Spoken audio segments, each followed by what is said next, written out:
سلام بچه ها، چطورید؟ بریم با هم دیگه یه دم ماکارونی بی درد سر و فوق العاده خوشمزه درست کنیم.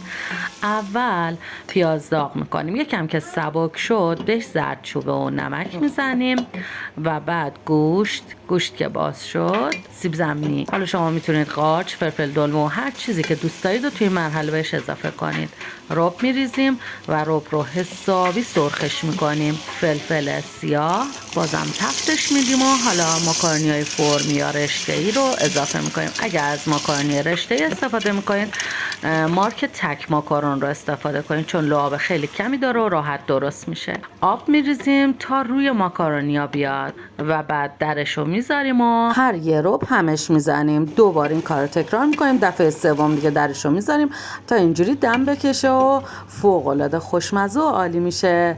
ممنونم که تا انتها با من همراه بودید. خداحافظ.